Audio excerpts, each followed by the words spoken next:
जय महाकाल।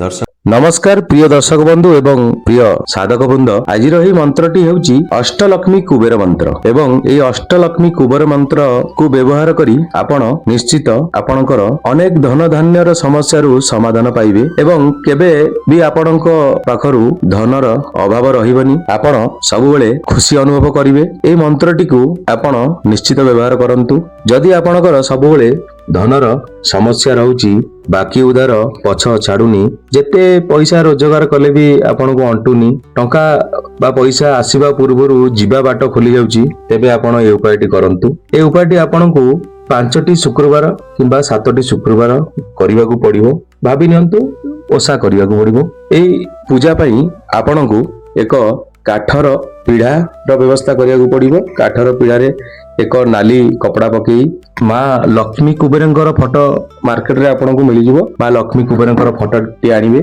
आनी से पीढ़ा टी धोईकरी भल की शुद्ध करिकी पीढ़ा ऊपर एक नाली कपड़ा पकेइबे। नाली कपड़ा पकेइकरी माँ लक्ष्मी को फोटो को से पीढ़ा ऊपर स्थापित करिवे। माँ लक्ष्मी को एक नाली वस्त्र पिंधेइबे। एटा आपनकर गाँर पूजा सामग्री दुकान रे मिल जिवो एवं एक कलश स्थापन करिवे। कलश स्थापना पई एक माटी कलसी आनिबे। सेतिरे एक पैड़ रखी कलश स्थापना करिवे। कलश स्थापना करिया पई भी एक मंत्र अछि जो मंत्र मु आगु को आपन को देई देबी। एवं कलश केमती स्थापन करा जाय आपण माने जानिथिबे।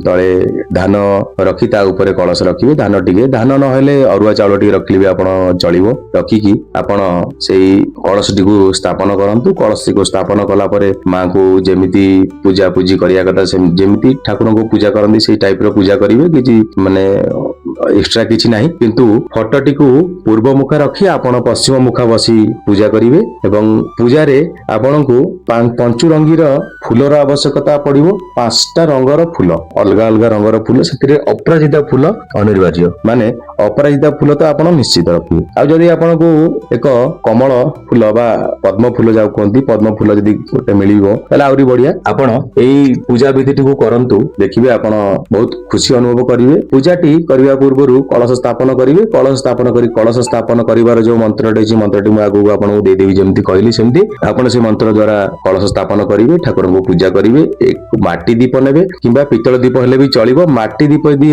आनिबे ताले से माटी दीप केवल गोटे शुक्रवार पूजा कला पर नेक्स्ट शुक्रवार आ गोटे नुआ माटी दीप रे दीप जळेबे। अच्छा माटी दीप रे जो दीप जळेबे से दीप रे गाई घियो शुद्ध गाई घियो हवा दरकार। शुद्ध गाई घियो रे एक बत्ती पकेई आपण शुद्ध गाई घियो रे एक दीप एवं एक गुजराती पकेइबे। पकेइकी दीपटी की प्रज्वलित करिवे एवं 5टी तेजपत्र नेबे। 5टी गुजराती नेबे। 5टी तेजपत्र को माता रानी को फोटो आगरे गोटी गोटी गोटी गोटी कर रखिदेबे। से तेजपत्र ऊपर गोटे गोटे गुजराती रखिदेबे। पूजा करिवे। पूजा सरला परे आपण मां को सामने रे एक नाली आसन पकई बसिकी एई मंत्रटी जो आपण को स्क्रीन में देखा जाउची मंत्रटी को गोटे माला जप करिवे। गोटे माला अर्थात 108 थर जप करिवे। गोटे माला ओ माला कमलगंट माला आपण को मिल जिवो मार्केट रे। 108 टी माला रहिथिबो। तेनु करी गोटे माला जप करिवे। जदि आपण को कमलगंट माला न मिलुची तुलसी माला हेले चलिबो। आउ जदि बिल्कुल माला आपण को न मिलुची तबे आपण 108 टी गुजराती रखिकी भी गोटी गोटी गणिगिरी 108 थर मंत्रटी को जप करि परिबे। 108 थर मंत्रटी को जप करिवे। जप करला परे मां को निजर दुख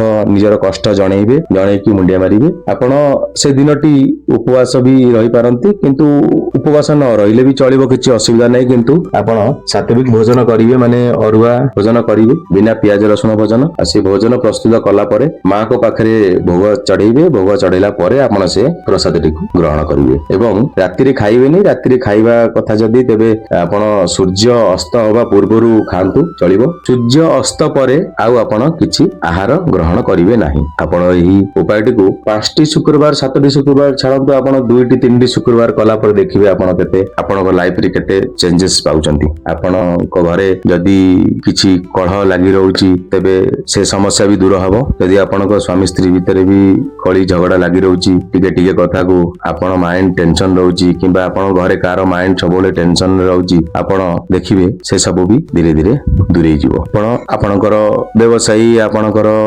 फैक्ट्री आपणकर काम धंदा रे सबुथिरे आपणकर लाभ होबाकू लागिवो। ये बहुत पावरफुल स्ट्रांग उपायटी बहुत पावरफुल मंत्रटी। आपण ए मंत्रटी को ନିଶ୍ଚିତ ବ୍ୟବହାର କରନ୍ତୁ। ଆପଣ ବହୁତ ଖୁସି ଅନୁଭବ କରିବେ ଏବଂ ଆପଣ ଯଦି ଏହି ପୂଜା କଲା ବେଳେ ନୂତନ ବସ୍ତ୍ର ପ୍ରଥମ ଶୁକ୍ରବାର ଦିନ ଯୋଉ ପୂଜା କରିବେ ସେ ପ୍ରଥମ ଶୁକ୍ରବାର ଯଦି ଆପଣ ଏକ ନୂତନ ବସ୍ତ୍ର ପିନ୍ଧିକି ପୂଜା କରିବେ ତେବେ ବହୁତ ବଢିଆ ହବ। ଆଉ ସେଇ ବସ୍ତ୍ରଟିକୁ ରଖିଥିବେ ପୁଣି ଆଉ ଥରେ ଆର ଶୁକ୍ରବାର ତାର ଶୁକ୍ରବାର ନେକ୍ସଟ ଶୁକ୍ରବାର ଆପଣ ସେଇ ବସ୍ତ୍ରଟିକୁ ପିନ୍ଧିକିରି ପୂଜା କରିବେ। ଗୋଟେ ଶୁକ୍ରବାର ପୂଜା କଲା ପରେ ଧୋଇକି ସଫା କରି ରଖିଦେବେ, ତାକୁ ଆଉ ପିନ୍ଧିବେନି। ପୁଣି ଆର ଶୁକ୍ରବାର ସେଇ ବସ୍ତ୍ରଟିକୁ ପିନ୍ଧିକି ପୂଜା କରିବେ। ଆପଣ ଏପରି କରି ଦେଖନ୍ତୁ, ଆପଣଙ୍କର ସବୁ ସମସ୍ୟାର ସମାଧାନ ଆପେ ହେଇଯିବ। ମା ଲକ୍ଷ୍ମୀ କୁବେରଙ୍କର ଆଶୀର୍ବାଦ ସଦା ସର୍ବଦା ଆପଣଙ୍କ ଉପରେ ରହିବ। ତାପରେ ଆପଣ ଆମକୁ କମେଣ୍ଟ ମାଧ୍ୟମରେ ଜଣାନ୍ତୁ। ଆପଣଙ୍କୁ ଯଦି ଆପଣଙ୍କର କିଛି ଅନ୍ୟ ସମସ୍ୟା ରହୁଛି ତେବେ ଆପଣ ଆମକୁ ଜଣାନ୍ତୁ। ଆମେ ସେ ସମସ୍ୟାର ସମାଧାନ ବି ପୁରା କରିବାକୁ ଚେଷ୍ଟା କରିବୁ। ଚ୍ୟାନେଲକୁ ଯଦି ନୂଆ କରି ଆସନ୍ତି ତେବେ ସବସ୍କ୍ରାଇବ କରି ବେଲ ଆଇକନଟିକୁ ପ୍ରେସ କରିଦେବେ। ଭିଡିଓଟି ଭଲ ଲାଗିଥିଲେ ଲାଇକ୍ କରିଦେବେ। ରହୁଛି, ପୁଣି ଦେଖାହବ ଆଉ ଏକ ନୂଆ ଭିଡିଓରେ। ନମସ୍କାର, ଜୟ ସିୟା ରାମ, ଜୟ ବଜରଙ୍ଗବଲି।